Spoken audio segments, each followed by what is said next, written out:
मुझे तो ऐसा लगता है कि माननीय मोदी जी ने अपने 18-18 घंटे काम करके इस देश के जो अर्थतंत्र को लूटतंत्र में तब्दील कर दिया है। इस देश की अर्थव्यवस्था अगर मजबूत हो रही है तो उसका फायदा बहुत मुट्ठी भर लोगों को, जो उंगलियों पर गिने जा सकते हैं, उनको है। जो लेटेस्ट इकोनॉमिक सर्वे आए हैं वो भी इस इशारा करते हैं कि देश की 22% प्रॉपर्टी 1% लोगों के पास है और नीचे के 50% लोगों के पास मात्र 15% प्रॉपर्टी है। अभी आरबीआई का एक सर्वे आया है, आरबीआई जो सर्वे कराता है उसमें 75% लोगों ने ये कहा है कि हमारी इनकम घटी है और खर्चे बढ़े हैं, हमारी परचेजिंग पावर कम हुई है, क्रय शक्ति कम हुई है। ये स्थिति है। सरकार खुद कहती है कि देश में 80 करोड़ लोगों को हम राशन दे रहे हैं, फ्री राशन, और अगले 5 साल तक भी देंगे। जिस देश के 80 करोड़ लोग फ्री राशन की लाइन में लगते हों, क्या उस देश की अर्थव्यवस्था को मजबूत कहा जा सकता है? मुझे तो वो अदम गोंडवी जी बहुत प्रिय शायर हैं सुधांशु जी के।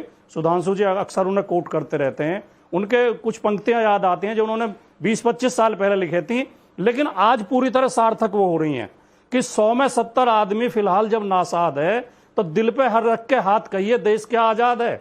और मुल्क के मेयार को, कोठियों से मुल्क के मेयार को मता किए, असली हिंदुस्तान तो फुटपाथ पे आबाद है। ये जो कोठियों से देश का 2-4 अडानी अंबानी 2-4 इंडस्ट्रीज के शेयर बढ़ गए हो, उनकी प्रॉपर्टी बढ़ गई हो, इससे देश की अर्थव्यवस्था का पता नहीं चलता। देश की अगर अर्थव्यवस्था मजबूत हो रही है तो देश के ऊपर विदेशी कर्ज लगातार क्यों बढ़ता जा रहा है? रुपए की कीमत लगातार कम क्यों होती जा रही है? हाँ, हमारा जो काला धन है शीर्ष बैंकों में वो लगातार क्यों बढ़ रहा है? हम प्रति व्यक्ति आय में लगातार गिरते क्यों जा रहे हैं? मैं कोई रिपोर्ट देख रहा था कि प्रति व्यक्ति आय जो अमेरिका में है, प्रति व्यक्ति आय उसकी आधे तक पहुंचने में हमें 75 साल लगेंगे अभी आधे तक पहुंचने में। आखिर में मैं एक टिप्पणी और कर दूं कि ये कहना कि विदेशी कुछ लोग ये सरकार को गिराने की साजिश कर रहे हैं या मोदी जी को हटाना चाह रहे हैं, जिस मोदी जी को मीडिया विश्व गुरु बताता है, विश्व में डंका बज रहा है, रूस यूक्रेन का युद्ध रुकवा दिया, अमेरिका को प्रभावित करते हैं, मुझे लगता है बस एक सवाल बाकी रह गया भाटी जी कि दुनिया में जो क्लाइमेट चेंज हो रहा है वो क्यों हो रहा है, और मोदी जी विश्व गुरु हैं तो क्यों नहीं रुकवा रहे? शायद यही एक सवाल बाकी रह गया, ये भी पूछ डालिए। लेकिन आपने सवाल सही उठाए, सुधांशु जी मुस्कुरा रहे हैं, जवाब देंगे। मेरा एक छोटा सा सवाल बीच में है, ये अखिलेश जी ने आज जो ट्वीट किया मेरी समझ में नहीं आया है। मैं मास्टर्स इकोनॉमिक्स में हूं, शायद हिंदी में नहीं हूं, इसलिए ये समझ में नहीं आया कि बांग्लादेश का अलग नजरिए वाला बहुसंख्यक का मायने क्या होता है, ये क्या होता है, कहना क्या चाह रहे हैं? आप जैसी विद्वान पत्रकार, इतनी वरिष्ठ पत्रकार, आप नहीं समझ पा रही, मुझे इस पे आश्चर्य है। अलग नजरिए वाला बहुसंख्यक समाज वो है जैसे हम अलग नजरिए वाले हैं, हम बहुसंख्यक हैं भारत में, लेकिन अलग नजरिए वाले हैं, हमें मोदी सरकार उत्पीड़ित करती है, दमन करती है, जेल में डालती है, मुकदमे कायम करती है। अलग नजरिए वाला वो समुदाय है वहां। सिंपल हिंदी में समझा देते ना कि हम हिंदू हैं, वो मुसलमान हैं, तो मुसलमान लिखने में इतना परहेज क्यों है, ये मेरी समझ में नहीं आया और आप भी नहीं समझा रहे हैं। आप भी मुझे गोल गोल दुनिया की सैर करा रहे हैं। लेकिन सुधांशु जी भाटी जी की अब मजबूरियां देखिए और उनके सवाल भी आपने सुने, जवाब दे दीजिए। देखिए, अखिलेश जी ने जो ट्वीट में लिखा ना, अलग नजरिए का बहुसंख्यक समाज, इस पे मुझे अपने बचपन के जमाने क्या वो एक गीत याद आ जाता है, पर्दा है पर्दा है, पर्दा नशी को बेपर्दा न कर दूं तो। अकबर नहीं है, अखिलेश मेरा नाम नहीं, तो बेपर्दा मत करिए ना, वो पर्दा नशी में रहने दीजिए। पूरा देश समझ रहा है कि वो किस नजरिए वाले बहुसंख्यक समाज के लिए कहा जा रहा है। दूसरा, मुझे थोड़ी मुस्कुराहट इसलिए आ रही थी कि भाटी जी ने अपना वक्तव्य शुरू किया कि इस देश में जो आर्थिक विकास हुआ है उसका केवल चंद मुट्ठी भर लोगों को फायदा मिला है। अंत में आते हुए कहने लगे 80 करोड़ लोगों को अनाज मिल रहा है, तो ये 80 करोड़ लोग चंद मुट्ठी भर लोग हैं। 1 अरब लोगों के पास मोबाइल फोन पहुंच गया है, ये चंद मुट्ठी भर लोग हैं। 84 करोड़ लोगों के पास इंटरनेट कनेक्शन है, ये चंद मुट्ठी भर लोग हैं। अब सुनिए सर, पूरी बात सुनिए सर, अरे भाई पूरी बात सर 65 करोड़ लोग जो हैं उनके पास स्मार्टफोन हो गया है, ये चंद मुट्ठी भर लोग हैं। हवाई जहाज में ट्रेवल करने वालों की संख्या 2 गुनी बढ़ गई है, ये चंद मुट्ठी भर लोग हैं। अब सुनिए, भारत में 8 करोड़ परिवार ऐसे हो गए जिनके पास एक कोई ना कोई ऑटोमोबाइल है, यानी 2 व्हीलर या 4 व्हीलर। वो चंद मुट्ठी भर लोग हैं महोदय। इसीलिए आपको यह समझने की आवश्यकता होती है, और आपने कितनी अच्छी बात बोली। अदम गोडवी का वो शेर बोला कि फुटपाथ पर हिंदुस्तान आबाद है, महलों में आबाद नहीं है। और फिर आपने कितनी अच्छी तस्दीक की कि 25 साल पहले लिखा था। तो मैं दर्शकों से कहना चाहता हूं, वो 25-30 साल पहले किसकी सरकार थी? सच है, लेकिन उस जमाने में सिर्फ फुटपाथ पर आबाद था।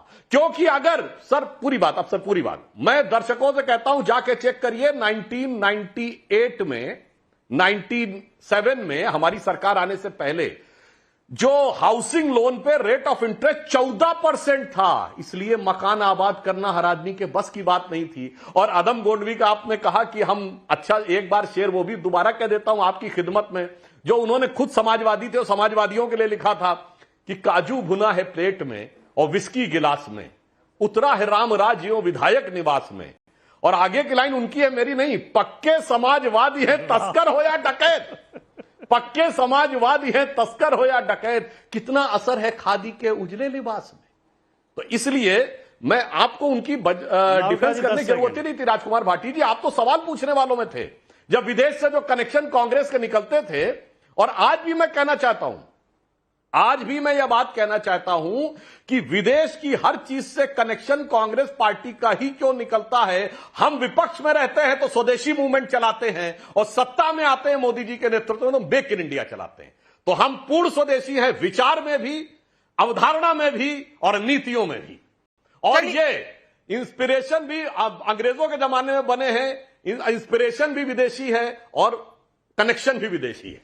भाटी जी जल्दी से काउंटर कर दीजिए। विवेक श्रीवास्तव जी मैं केवल बहुत कम समय लूंगा। एक तो मैं सुधांशु जी से निवेदन करूंगा कि सत्ता में बैठे लोगों को इतने हवा में नहीं रहना चाहिए। आप जो इतनी सुंदर तस्वीर खींच रहे हैं सुधांशु जी, किसी दिन किसी अस्पताल के गेट पर जाके 1-2 घंटे खड़े हो जाओ तो वहां इस देश की गरीबों की हालत आपको देखने को मिलेगी। लोग बिना दवाई के, बिना स्ट्रेचर के, बिना एम्बुलेंस के, बिना डॉक्टर के तड़प तड़प के मर रहे हैं। उनके पास इलाज कराने को पैसा नहीं है। किसी भी अस्पताल के गेट पर जाके खड़े हो जाओ। दूसरे विवेक श्रीवास्तव जी, अराजकता और ये जो षड्यंत्र है और ये जो कॉन्स्पिरेसी थियरी है, इस पर मैं आपसे एक बात पूछना चाहती हूँ। ये विपक्ष इतनी कोशिशें कर रहा है, 18 महीने से कोशिशें कर रहा है, आज फिर एक कोशिश की। 2 दिन से हिंडनबर्ग का जो भजन जपा जा रहा है, आज जब स्टॉक मार्केट खुला तवज्जो नहीं दी उसने आपकी, इतना आक्रोश की, बिल्कुल भी कुछ नहीं किया उन्होंने। थोड़ा सा मार्केट नीचे आया, रिकवर किया, अच्छे से चल रहा है और भगवान करे छोटे निवेशकों का पैसा जो है वो सुरक्षित रहे। मुझे ये बता दीजिए, अराजकता क्यों चाहते हैं आप? अपने ही देश पर प्रहार क्यों? नहीं, कोई प्रहार की बात नहीं है। स्टॉक मार्केट ऊपर रहे या नीचे रहे, ये इशू नहीं है। इशू ये है क्या सेबी में बैठे हुए जो अफसरान थे, जो चेयरपर्सन हैं, क्या वो भ्रष्ट हैं या नहीं? क्या कोर्ट को जो उन्होंने अपनी इंक्वायरी रिपोर्ट सौंपी वो सच्ची थी या नहीं? क्या उन्होंने अडानी साहब को बचाया? क्या विनोद अडानी साहब जो गौतम अडानी के भाई हैं, उन्होंने उस फंड को जिसमें उनका निवेश था, ऑफशोर था, जैसा कि तहसीन पुराना वाले ने कहा, उसको साइफन ऑफ किया? तो हम तो सिर्फ एक इकोनॉमिक इंक्वायरी की बात कर रहे हैं और हम सिर्फ ये कह रहे हैं कि सेबी की जांच हो। इसमें हिंडनबर्ग सही हो, गलत हो, वो हमारे खिलाफ हो, सोरोस कहां से आ गए, ये मैटर नहीं करता। और जब माधवी बुच ने खुद कहा है कि हाँ मैंने तो निवेश किया था, लेकिन वो पहले किया था, तो उसकी एक जांच हो जाए छोटी सी। इसमें कौन सा रॉकेट साइंस है? और क्यों मोदी साहब कूद पड़े? सुधांशु त्रिवेदी कुछ और कह रहे हैं। अरे भाई, हमने सिर्फ अपनी stock exchange board of India को क्वेश्चन किया है, इसमें कोई गलत नहीं है। इसकी जांच होनी चाहिए, दूध का दूध और पानी का पानी हो।